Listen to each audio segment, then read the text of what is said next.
Assalomu alaykum hurmatli muxlislar. Yana bu kanalda Tamina Alobar Oltinbekova.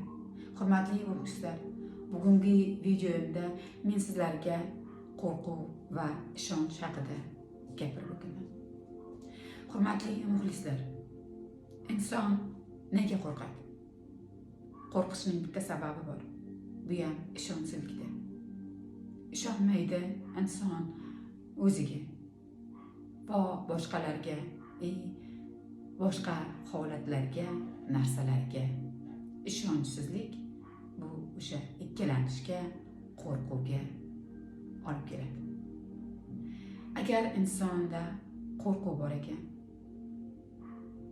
u o'ziga ishonmaydi. Aytaylik, bir inson o'zining fikrini ayta olmaydi. Aytishga qo'rqadi.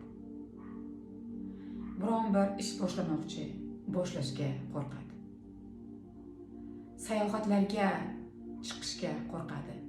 Chet davlatlarga chiqishga qo'rqadi. Va hokazo har qanday o'sha qo'rquv bu inson o'ziga ishonchsizligi yo'qligidan, o'ziga ishonmasligidan yoki bo'lmasa o'ziga bo'lgan ishonchini yo'qotganda. O'sha qo'rquv ishonchsizlikdan. Shunday yana boshqa insonlarga ishonchsizlikdan. O'sha bir insonga pul so'rayapti yoki bir qanday bir yordam so'rayapti va hokazo. O'sha insonga u so'rayotgan pulni, narsani yoki o'sha biron joyga borishni, birga bir kechasi u bilan birga chiqishga, o'sha biznes birga boshlashga o'sha inson bilan qo'rqishlar, boshqalar bilan, demak, insonlarga ishonchsizlik bu boyagi ularga qo'rqishlik. O'sha qo'rqar ekan, ishonchsizlik yo'q. O'sha insonlarga bo'lgan ishonchini yo'qotgan yoki umuman bo'lmagan. O'shaning uchun u qo'rqadi. Yana shunday narsa, pullar. Ko'pchilik mana shu mavzuni tinglaydi. Pullar. Kimda kim qo'rqsa, pullarni yo'qotishdan, yo bo'lmasam pulsiz qolishdan, ishsiz qolishdan, pullar kamayib qolishdan, pullarni ola olmasligidan. Bu o'sha ishonchsizlikdan. Pullar unga kelishiga ishonchsizlikdan. O'shaning uchun inson qo'rqadi. Pullar kamayib qolyapti. Biznes qilsam yo'q, pulsiz qolsam, boshqa joydan pul kelmaydi, qayerdan pul keladi?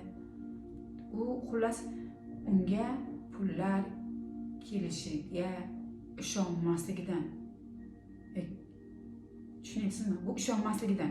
Bu yerda ishonch yo'qolgandan emas.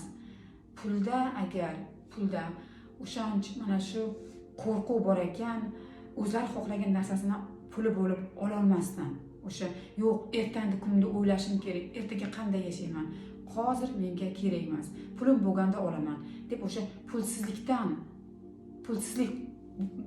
pulsiz qolib ketishlikdan qo'rqayotgan insonlar unga o'sha aslida pullar unga kelishiga ishonmasligidan. Azizlar, siz yoqtiradigan mavzu, ko'pchilik pullar unga kelishini, pulli bo'lishini, erkin pullar sarflashini xohlaydigan insonlar. Agar sizda bo'lmasa ishonch deganda aql bilan ishonchimiz, aql bunga ishonmaydi. Aqlda ishonmaslik, hozir ishonsa keyin ishonmaydi. Bu qalban, ichki olamingiz, ruhiy olamingizda o'sha ishonch yuragingizda deyman. Men buni sizlarga qanday yetkazib beray? Ya'ni ichkingizdan, qalbingizdan o'zi ishonch paydo bo'ladi. Ishonch bo'lish kerak, o'sha ishonch boyagi ishonch bo'lsa, qo'rquv yo'qoladi. Ishonch bor ekan, pullar bo'ladi. Va hokazo. Har narsaga ishonch. Meni hayotimda shunday narsa bo'lgan. Mana bir insonga, mana men hozir pullar haqida gapirayotgan bo'lsam, bir insonga mana shu Rossiyada dugonalarim pul berib, bu pulni qaytarib bermaydi. Buni so'rashdan hojati ham yo'q deb unga o'sha ishonchsizligi bor edi. O'sha insonga ular uni pullarni qaytarib berishiga. Vaqt o'tib, u inson mendan pul so'radi. Men unga o'sha qo'llab-quvvatlarim puldan so'ragan pulini unga berdim. U va'da qilgan paytiga menga pullarni qaytardi. Nimaga ularga qaytarmadi? Menga qaytardi. Chunki menda u insonga bo'lgan ishonchim bor edi. U albatta pullarni o'sha va'da qilgan vaqtida berishiga. Men undan so'ramadim, u va'da qilgan vaqtida menga pullarimni qaytarib berdi. O'sha boshqa ayollar dugonalarim, nega berding? Bizni pulimizni qaytarib bermagan, senikini ham bermaydi. Unga ishonish kerak emas degan gaplarni gapirdi, lekin bu menga quloq solmadim. Ya'ni bu menga ahamiyatsiz edi. Chunki men aql bilan ish tutmayman, men qalb bilan ish tutaman. Qalbim men ishondi. Prosta ishonch bor xolos. Xuddi shunday, mana shunday dunyoga, Allohga, o'sha vaziyatdan chiqib ketishga ishonch bo'lishi kerak insonning qalbida. Azizlar, o'zingizni qalbingizda ishonchni uyg'oting.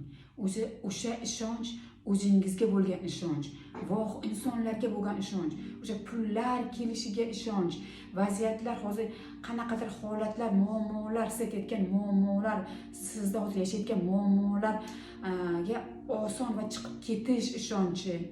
Agar kasal bo'lsangiz, sog'ayib ketish ishonchi, hammasi jamul jam bitta nur. Mana shu yerda qalbingizda bo'sh bo'shliq bir nur. Bu narsani albatta siz hozir aql bilan ishonaman, demak ishonishim kerak ekan degan narsa umuman bunga taalluqli emas, tegishli emas. Umuman u boshqa narsa. Hozir mening gapimni eshitib sen ishonasan, birpasdan keyin ishonib birovga pul berasan, u pul bermaydi, keyin demak bu yolg'on ekan desan. Men demoqchimanki, qalbdan ishonishni aytyapman. Hurmatli muxlislar, men har doimgidek videolarni qisqa yozaman. Sizni zeriktirib qo'ymaslik uchun. O'zim ham shunday qisqa video roliklarni tomosha qilaman. Zerikib qolmaslik uchun va bekorga vaqtimni sarflamaslikka. Xuddi shunday men ham o'ylaymanki, sizlarning ko'p vaqtingizni olmadim. Agar mening ma'lumotlarim, so'zlarim sizga ma'qul kelgan bo'lsa, like qo'yishingiz mumkin. Agar yoqmasa, dislike qo'yishingiz mumkin. Men sizlardan xafa bo'lmayman. Men barchangizni hurmat qilaman, sevaman. Sog' bo'ling, salomat bo'ling. Keyingi videolar